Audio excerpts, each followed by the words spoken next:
일곱 교회 중에서 네 번째 교회인 두아디라 교회를 향한 주님의 말씀입니다. 이 두아디라 교회는 내용이 가장 길게 기록되어 있고요. 또 이 일곱 교회의 내용이 교차 대꾸로 그 구조가 이루어져 있는데, 이 가장 가운데 있는 가장 중요한 위치를 차지하고 있는 것이 두아디라 교회입니다. 근데 반면에 두아디라라는 도시는 일곱 교회가 있던 도시 중에서 가장 덜 중요하고, 정치적으로도 덜 중요하고 상업적으로도 크게 중요하지 않은 도시가 바로 두아디라입니다. 그런 중요하지 않은 도시에 가장 긴 말씀이 기록되었다는 거예요. 그래서 영국의 신약학자인 콜린 해머는 이렇게 얘기를 합니다. 일곱 서신 중 가장 길고 어려운 서신이 가장 알려지지 않고 가장 중요하지 않고 가장 돋보이지 않는 도시를 향해 쓰여졌다, 그렇게 말씀을 합니다.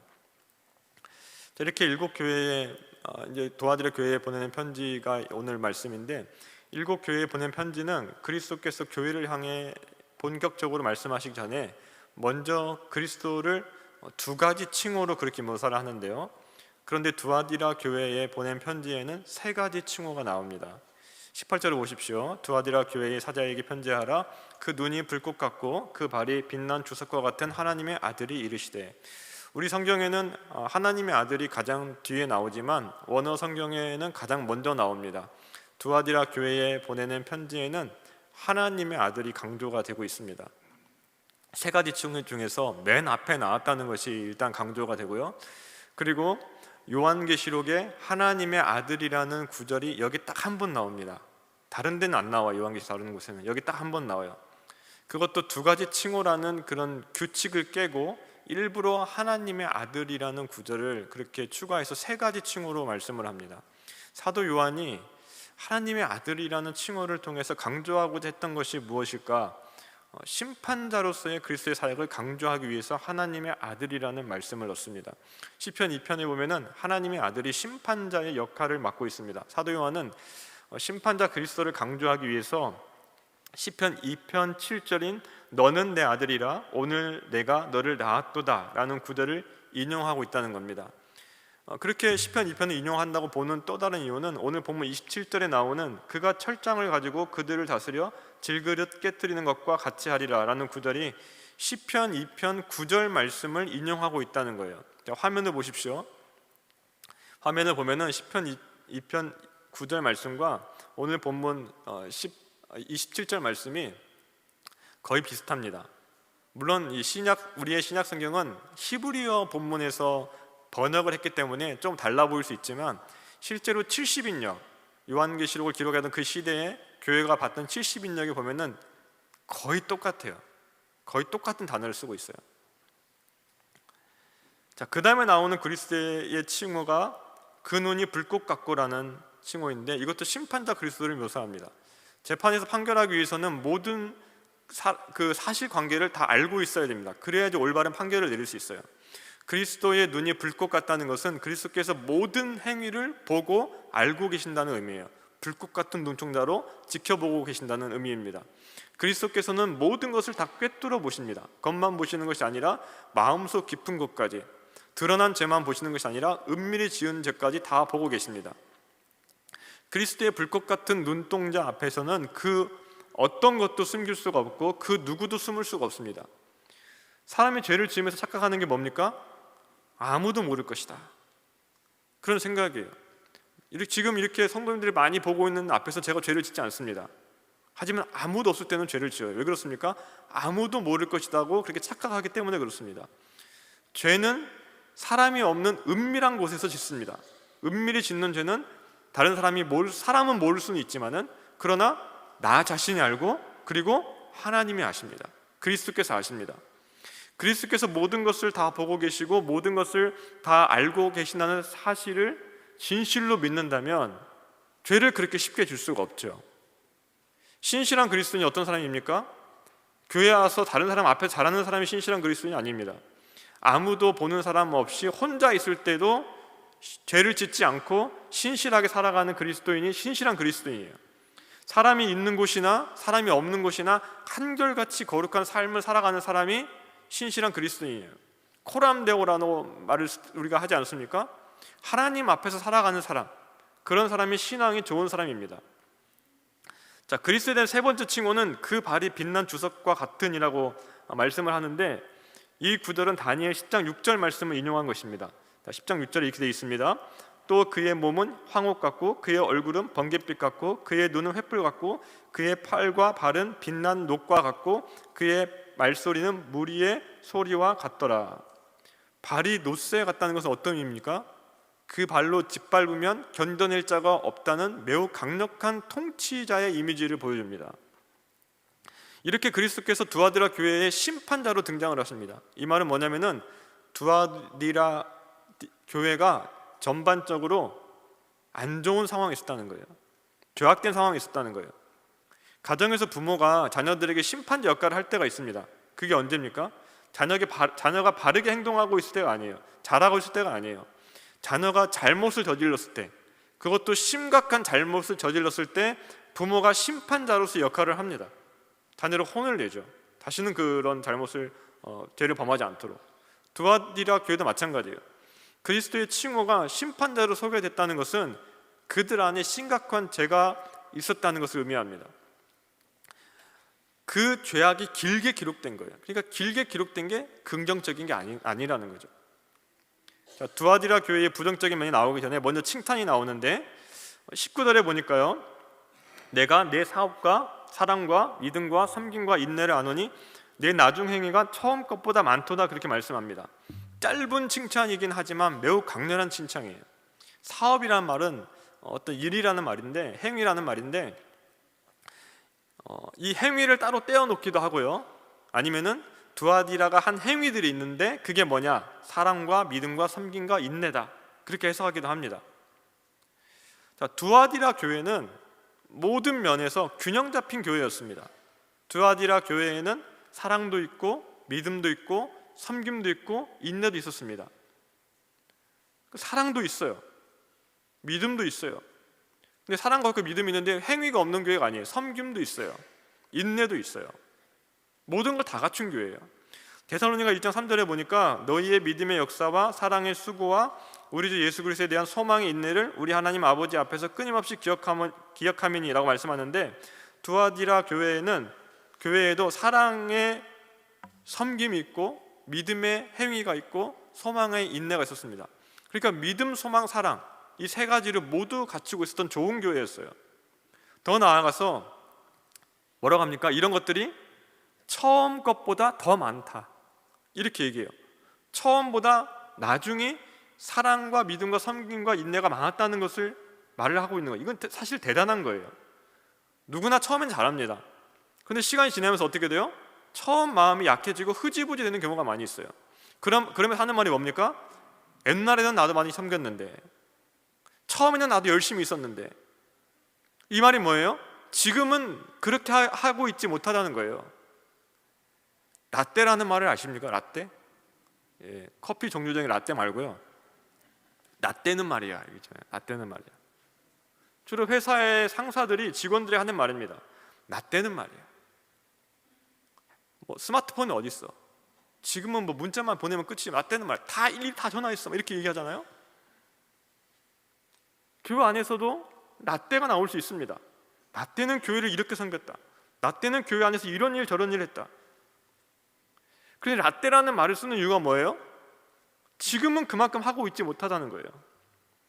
지금은 이전보다 못하니까 과거의 영광에 기대어서 계속 우려먹는 거예요. 그게 라떼입니다.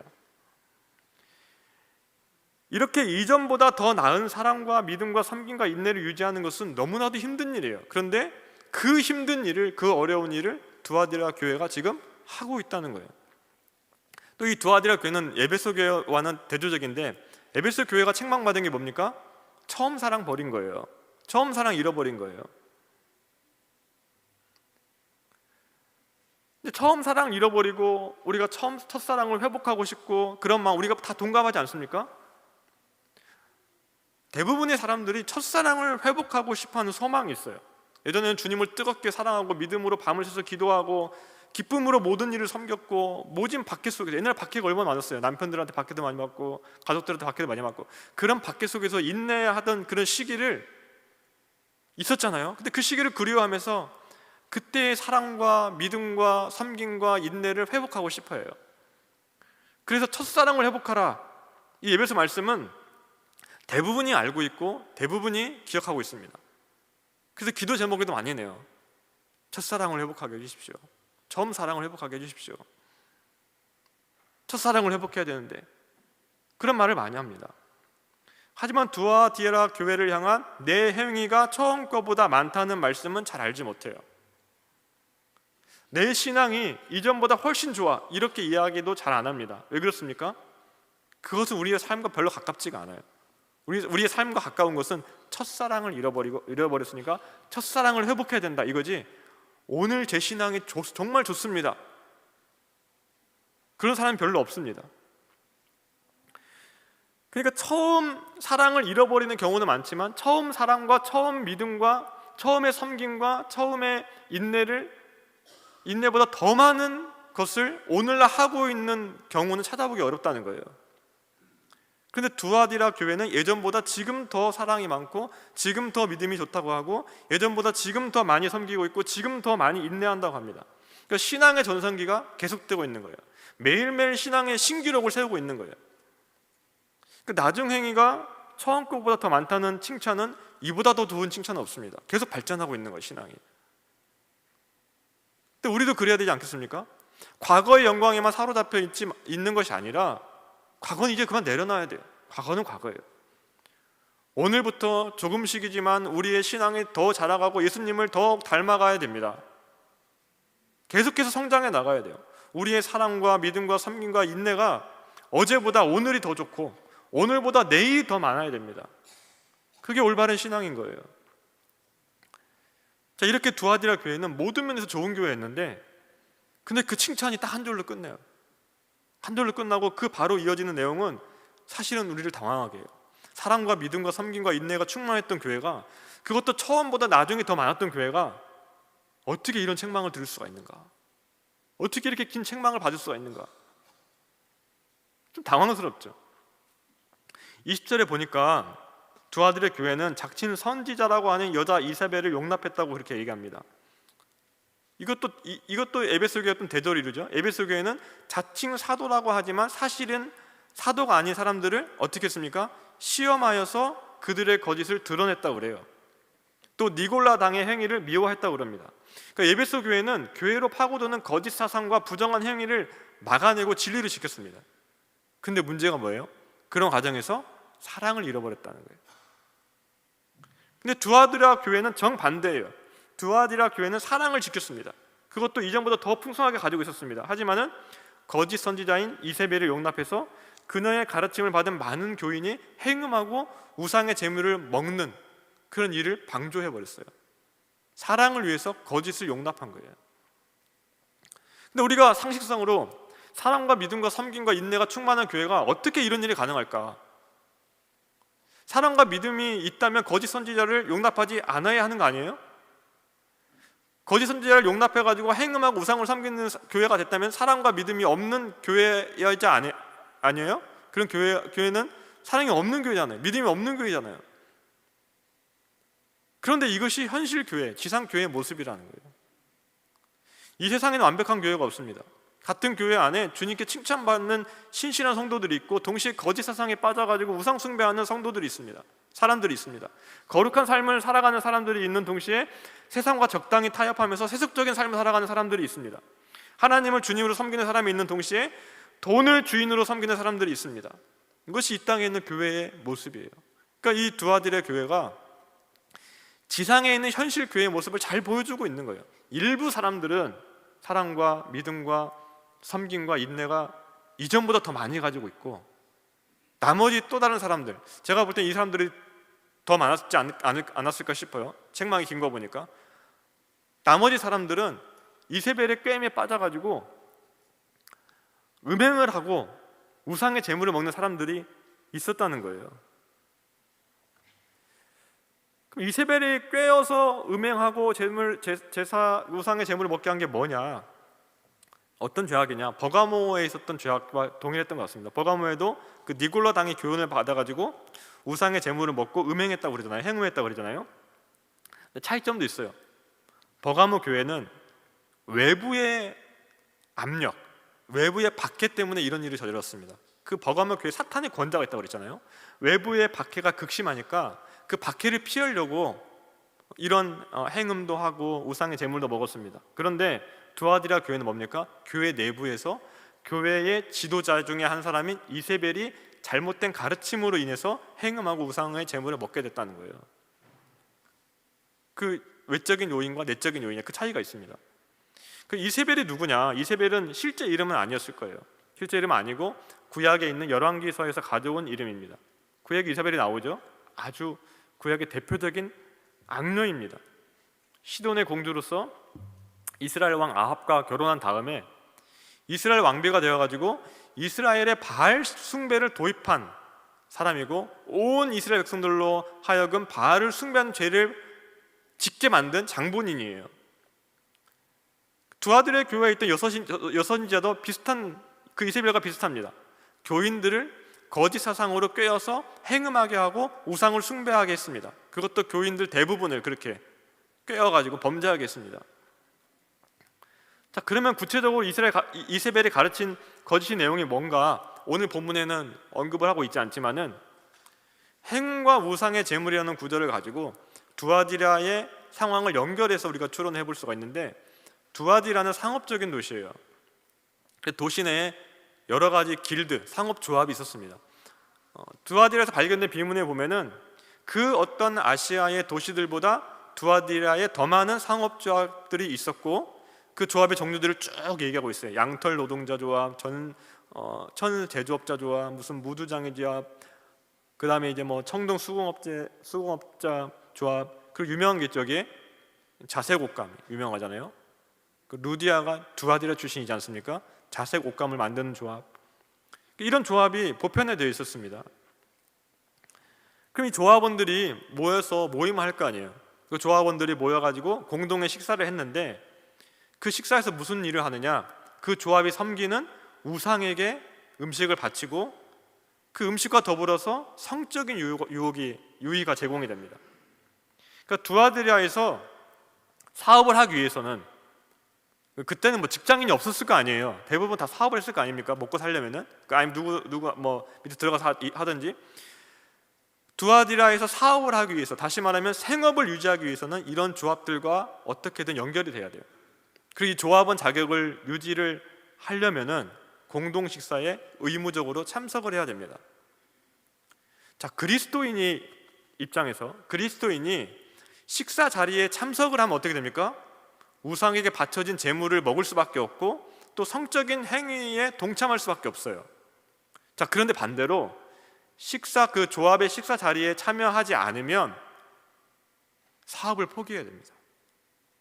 이게 뭔 말이에요? 생존에 직접적인 영향을 받는 거예요. 그 당시 두아디라 교회의 교인들이 어떤 고민을 했겠어요? 어떻게 하면 상업조합에 속하지 않고 우상 숭배와 음행이라는 두 가지 죄를 짓지 않고 이 사업을 유지하면서 경제적으로 살아남을 수 있을까? 그거에 대한 고민이 있었을 거예요. 그런 딜레마, 사업을 유지하려고 공동 식사를 가자니 우상의 제물을 먹어야 되고 음행을 해야 되고, 자, 우상의 제물을 먹지 않고 음행하지 않기 위해서 사업잡에 안 가자니 지금 자기가 망해서 굶어 죽게 생겼고, 그 딜레마 가운데 놓여 있었던 겁니다. 이런 상황 속에서 두아디라 교회에 자칭 선지자라고 하는 이세벨이 나타난 거예요. 그래서 아주 매력적인 가르침을 전했을 겁니다. 24절에 보면은 사탄의 깊은 것이라는 표현이 있는데, 사탄의 깊은 것, 이세벨이 가르친 게 사탄의 깊은 것인데, 자, 이는 이세벨이 가르칠 때 사탄의 깊은 것이라고 얘기 안 했겠죠. 하나님의 깊은 것이라고 하면서 가르쳤을 거예요. 그러니까 이거를 패러디 해가지고 지금 비판하고 있는 거거든요. 하나님의 깊은 것이라고 하면서 잘못된 지식을 가르쳤는데, 그게 뭐냐? 이 세상에는 하나님 한 분만이 유일한 신이기 때문에 그 식사 자리에 가도 우상의 제물을 먹어도 우상 숭배하는 게 아니다, 그렇게 가르쳤을 거예요. 그러니까 가도 된다, 가서 우상 숭배하는 음식 먹어도 아무 상관없다, 그렇게 가르쳤을 겁니다. 그래서 많은 사람들이 이것을 듣고 우상 숭배를 했을 수 있어요. 어쩌면은 이 이세벨이 초기 영지주의의 가르침을 전했을 수도 있습니다. 영지주의가 뭡니까? 영지주의가 특별한 지식을 알고 있으면, 어떤 특별한 영적인 지식을 알고 있으면 육체로는 무슨 짓을 해도 상관이 없다. 그게 영지주의예요. 그 영지주의가 내세우는 모토가 뭐냐면은 영은 자유롭고 육체는 아무 상관없다. 자, 이런 논리를 가지고 음행과 우상 숭배를 참여해도 특별한 지식을 가지고 있기 때문에 그건 죄가 아니다. 이렇게 정당화했을 수 있습니다. 자, 두아디라 교회가 이러한 이세벨과 그녀의 거짓 가르침을 용납을 했습니다. 사랑과 섬김과 인내가 충만한 교회가 어떻게 그런 가르침을 쉽게 용납할 수 있었을까? 신학자들이 분석하기를 이 이세벨이 그 두아디라 교회의 유력한 사람이었을 것이다. 부유한 상류층에 속했고 지역의 가정교회를 후원하는 유력한 여성이었기 때문에 그 여자가 말하는 것을 감히 반대하지 못했을 것이다. 그렇게 얘기를 합니다, 신학자들이. 오늘날에도 그렇죠. 교회 안에 유력한 사람의 말은 무시하기가 어려워요. 교회를 개척할 때 큰 역할을 했다든지 아니면은 교회의 헌금을 대부분을 책임지고 있는 사람이 하는 말이 성경에 어긋난다면 거절해야 되는데 그게 쉽지가 않아요. 왜 쉽지가 않습니까? 그 사람이 교회를 나가면 교회가 문을 닫아야 되니까요. 그래서 거절하지 못하고 잘못된 방향으로 가는 경우가 있습니다. 오늘날에도. 아마 이세벨이 그랬지 않았겠는가. 유력한 사람이기 때문에 이 사람이 쫓아내면은 교회를 유지할 수가 없어서 그냥 용납하지 않았겠는가, 그렇게 보는 신학자들이 있습니다. 혹은 어떤 사람들은 이 이세벨이 가르치는 것을 듣고 이거는 이전에 듣지도 보지도 못한 새로운 가르침이다, 새로운 가르침에 혹해서 유혹될 수도 있다고 그렇게 해석을 하기도 합니다. 자, 요즘에도 신앙이 침체되면 어떻습니까? 말씀으로 나아가야 돼요. 원래는 변하지 않는 말씀을 붙잡아야 돼요. 근데 말씀을 보면서 식상하다고 생각하는 거예요. 그냥 이거 내가 다 알고 있는 말씀인데, 내가 다 알고 있는 말씀인데, 그러면서 어떻게 합니까? 새로운 것을 찾는 겁니다. 새로운 것을 찾는 거예요. 뭔가 이 말씀 말고 뭔가 새로운 것, 뭔가 나를 이렇게 들었다 놨다 할 수 있는 것, 그걸 찾는 거예요. 그러다가 잘못된 사상에 빠지고 그러다가 이단에 빠지게 되는 거예요. 새로운 걸 찾다가. 이 두아디라 교회도 그러지 않았겠는가 하는 그런 해석이 있습니다. 또 다른 이유는 이 이세벨의 가르침이 교인들이 마주하고 있는 현실에 대한 실제적인 해결책으로 보였기 때문에 그랬을 수 있어요. 자, 앞에서 말씀드렸잖아요.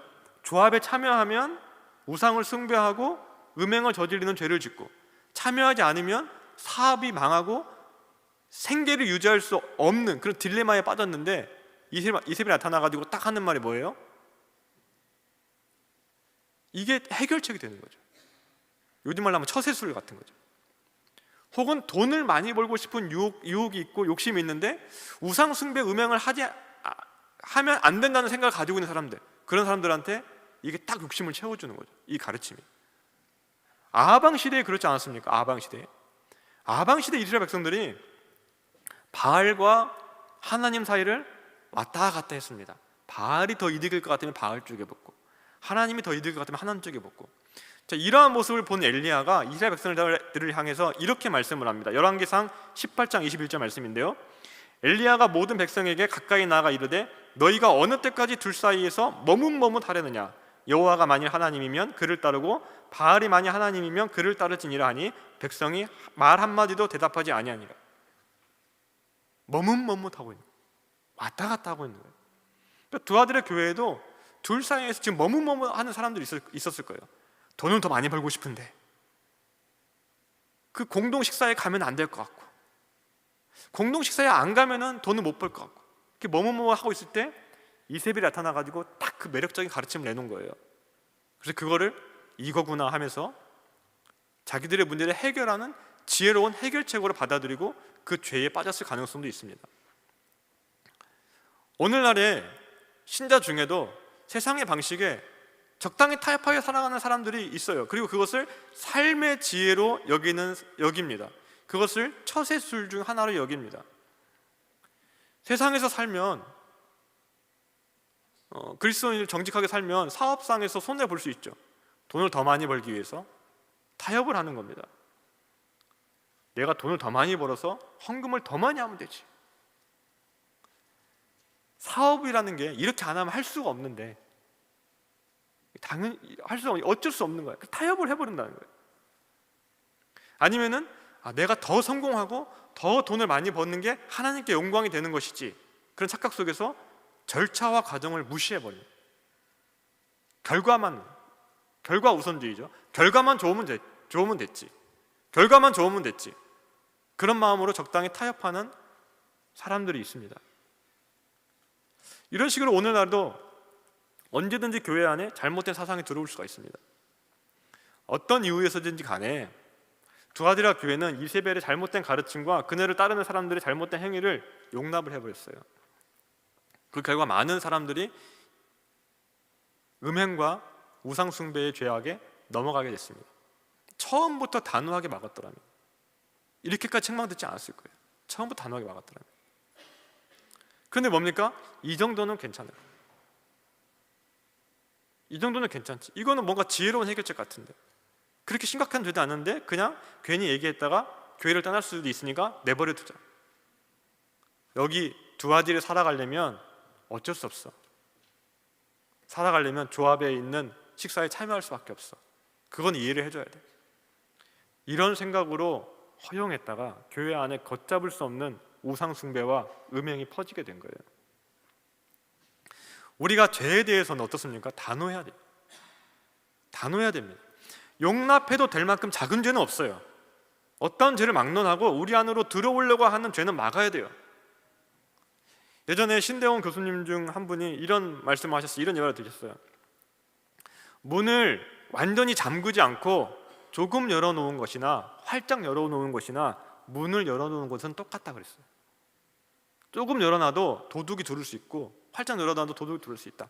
완전히 잠그지 않는 한은. 그러면서 하시는 말씀이 작은 죄라도 들어오면 걷잡을 수 없이 우리를 무너뜨릴 수 있다. 그런 말씀을 하셨어요. 죄도 마찬가지예요. 지극히 작은 죄라고 이 정도는 괜찮지, 이 정도는 괜찮지 하다가 그 죄가 들어와서 우리를 완전히 넘어뜨릴 수 있습니다. 그렇게 작은 죄라도 단호하게 막아야 되는 거예요. 자, 이 두아디라 교회가 이세벨의 거짓 가르침을 용납해가지고 7개 중에서 가장 길게 책망을 듣습니다. 가장 길게 책망을 들어요. 자, 그렇다면 그리스도께서 이렇게 길게 책망하시는 이유가 뭡니까? 여전히 두아디라 교회를 사랑하시기 때문에 그렇습니다. 여전히 기회를 주시고 싶으시기 때문에 그렇습니다. 사랑하니까 책망하는 거예요. 자녀가 잘못하면 부모가 어떻게 해요? 자녀를 바로 잡기 위해서 혼을 냅니다. 자녀들한테 그게 싫을 수도 있어요. 잔소리도 들을 수 있어요. 하지만 부모는 어떻습니까? 자녀를 사랑하기 때문에, 자녀를 올바로 키우고 싶기 때문에 혼을 내고 벌을 주는 거예요. 사랑하지 않는다면 아무 말도 하지 않습니다. 요즘도 아니죠. 좀 지났는데 사람들이 쓰는 말 중에 할만하안이라는 말이 있어요. 할만하안. 들어보셨어요? 할만하안. 예. 이게 뭐냐면은 할 말은 많지만 하지 않겠다, 이런 의미예요. 할 말은 많지만 하지 않겠다. 왜 이렇게 하는 겁니까? 괜히 말해봤자 더 불편해지고 답답해지니까 차라리 그냥 신경 끄고 말하지 않겠다는 거예요. 근데 이 할만하안은 서로 친한 사이가 아니라 관계가 그렇게 친하지 않은 사이에서 일어나는 거예요. 나 신경 끄고 싶다, 사람은. 저 사람하고는 그 정도 관계까지 맺고 싶지 않아. 저 사람하고. 그래서 대화를 하지 않는 거예요.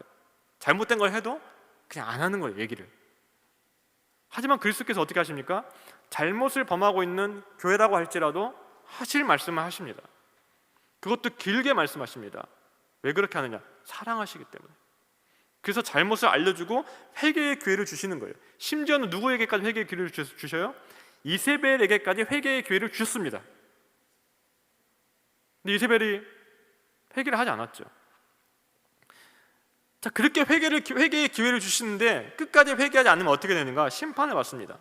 22절과 23절에 보니까 이세벨은 고통과 질병의 침상에 던져진다고 말씀하고, 이세벨을 따르는 사람들, 그 자녀들, 따르는 사람들이죠. 따르는 사람들은 큰 환난 가운데 던지고 반드시 죽게 하겠다라고 말씀하세요. 끝까지 회개하지 않으면. 각 사람의 행위대로 갚으신다고 말씀하십니다. 그러니까 끝까지 회개하지 않으면 어때요? 결국에 심판을 받는 거예요. 결국에 망하는 겁니다. 자, 그러면서 예수님께서 뭐라고 말씀하시나? 아직 거짓 교훈, 사탄의 가르침을 받아들이지 않는 사람들에게는 있는 것을 끝까지 굳게 잡으라 그래요. 너희가 가지고 있는 것을 끝까지 굳게 잡으라. 이세벨의 거짓 가르침과 대두적인 사도들의 가르침을 끝까지 굳게 잡으라, 그 말씀이에요. 사도들의 가르침. 그 사도들의 가르침이 뭡니까? 오늘날로 얘기하면은 진리의 말씀인 성경을 끝까지 굳게 붙잡으라는 거예요. 성경이 신앙과 삶의 유일한 기준입니다. 성경을 붙잡으라는 거예요. 거짓을 이기는 비결이 뭐냐? 거짓된 속임수, 잘못된 사상을 이길 수 있는 비결이 뭐냐? 진리를 가지고 있으면 됩니다. 진리를 가지고 있으면 이길 수 있는 거예요. 거짓은 진리 앞에 힘을 쓰지 못합니다. 우리가 거짓에 속지 않기 위해서 어떻게 됩니까? 진리의 말씀인 성경을 가까이 하고 성경을 굳게 붙잡아야 돼요. 에베소 6장에 보면은 영적 전투에 전신갑주를 입으라고 하잖아요. 전신갑주가 뭡니까? 다 말씀과 관련된 거예요. 진리의 띠를 띠고 복음의 신을 신고. 사탄을 대적하는 유일한 무기가 뭐예요? 성령의 권, 말씀으로 사탄을 대적할 수가 있어요. 뭔가 새로운 것을 찾아다니는 것이 아니라 영원토록 변하지 않는 진리의 말씀, 성경 말씀을 붙들어야 됩니다. 그렇게 성경 말씀으로 무장한 사람이 이기는 사람이에요. 성경 말씀을 끝까지 붙잡는 사람이 결국 만국의 권세를 다스리는 권세를 받을 수가 있습니다. 사랑하는 성도 여러분, 하나님의 말씀으로 사탄의 모든 속임수를 대적하고 승리하는 우리 모두가 되기를 바랍니다. 세상의 풍조와 타협하지 말고 오직 진리를 따르는 우리 모두가 되기를 바랍니다. 성령님께서 말씀을 통해서 우리의 죄악을 깨우쳐 주실 때 회개하고 돌이키고, 지극히 작은 죄라도 쉽게 용납하는 것이 아니라 모든 죄에 대해서 단호하게 거부하면서 오늘 이 두아디라 교회가 칭찬받은 것처럼 오늘보다 내일 더 사랑과 믿음과 섬김과 인내가 많고, 내일보다 그 다음에 더 사랑과 믿음과 섬김과 인내가 많은 우리 모두가 되기를 주님의 이름으로 축복합니다.